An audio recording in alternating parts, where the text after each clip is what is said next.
জন আশীৰ্বাদ যাত্ৰা চতুৰ্থ দিন 5 মাৰ্চ আজি অসমৰ মাননীয় মুখ্যমন্ত্ৰী ডক্টৰ হিমন্ত বিশ্ব শৰ্মাদেৱ ধেমাজিলৈ যোৱা বুলি গম পোৱা গৈছে আৰু আজি ধেমাজিত প্ৰচাৰ চলাব নিৰ্বাচনৰ প্ৰচাৰ আৰু চিৰিবৰ গাঁও আৰু ধেমাজি সেইফালে জোনাই সেইটো ছাইডে গৈ আছে অসমৰ মাননীয় মুখ্যমন্ত্ৰী ডক্টৰ হিমন্ত বিশ্ব শৰ্মাদেৱ জন আশীৰ্বাদ যাত্ৰা যি যাত্ৰাৰ নাম দিছে জন আশীৰ্বাদ যাত্ৰা সেই যাত্ৰাৰ বাবে আজি 5 মাৰ্চ চতুৰ্থ দিনৰ কাৰ্যসূচীত অৱতীৰ্ণ হ'ব গৈ আছে আৰু ৰঙৰ উৎসৱ ফাকুৱা এনেদৰে খেলা দেখা গৈছিল জনসমুদ্ৰৰ মাজত যেন অসমৰ মাননীয় মুখ্যমন্ত্ৰী ডক্টৰ হিমন্ত বিশ্ব শৰ্মাদেৱক সকলোৱে অকণমান ফাকুৱা সানিবৰ বাবে উত্ৰাৱল হৈ পৰাও দেখিবলৈ পোৱা গৈছিল। এয়া হৈছে অসমৰ মাননীয় মুখ্যমন্ত্ৰী ডক্টৰ হিমন্ত বিশ্ব শৰ্মাদেৱক ফাকু সানা দৃশ্য আপোনালোকে নিশ্চয় দেখিবলৈ পাইছে।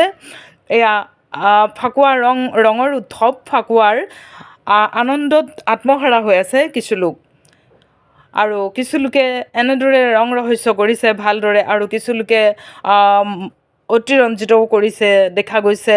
অতিৰঞ্জিত কৰাসকলক সকলোৱে গৰিহণা দিছে কিয়নো ফাকু ৰঙৰ উৎসৱ ইয়াত কোনো বিকৃত একো হ'ব নালাগে, বিকৃত ৰূপ দেখিব পাব নালাগে।